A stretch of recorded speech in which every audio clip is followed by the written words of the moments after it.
Talk for a minute, if you would.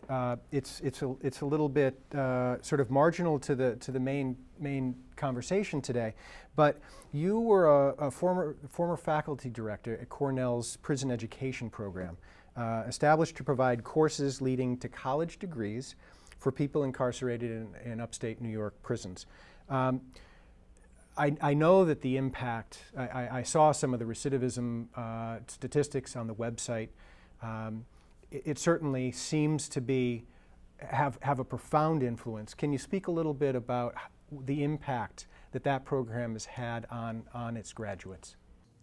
Absolutely. And the impact of educational opportunities in prison is absolutely stunning and dramatic. And I've seen this firsthand, and I've seen this in a couple ways.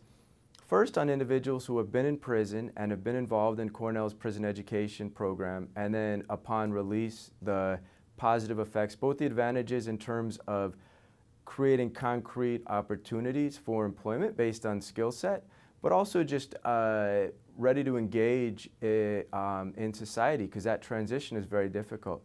But another really important effect is within the prison. And so that being in a very challenging, almost impossible to imagine how challenging a prison environment can be, to then have an opportunity for intellectual advancement and discussion and learning, and really has, in some ways, I might say, a transformative effect both on those in the program, but it's been reported back to me a broader effect even within, beyond those students in the education program.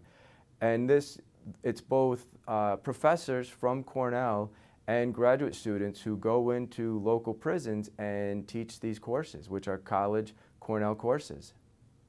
You said that you're no longer the faculty director, but you're teaching a course this summer. A sense of,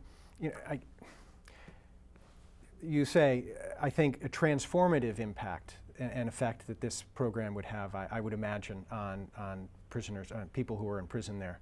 And certainly that's central to the program.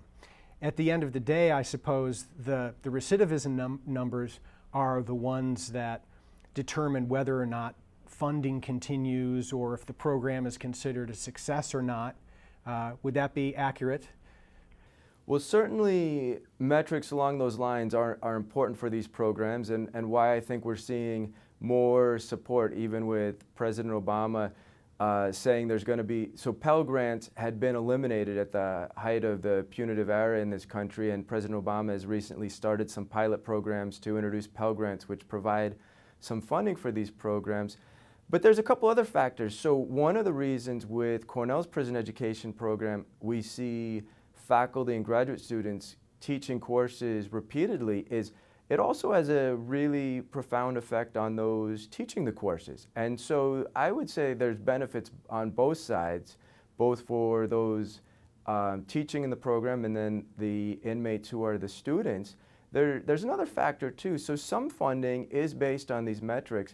Other funding coming from various foundations have the view that education is an important opportunity and that it's not entirely metric-based, that we should try to provide educational opportunities where there aren't educational opportunities, and it's the act of the existence of the educational opportunity that in and of itself is important.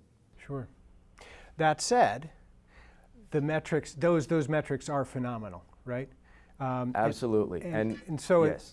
a sense of what the recidivism rates are for people who are imprisoned without the benefit of the program, and a sense of those who have had the benefit of the program?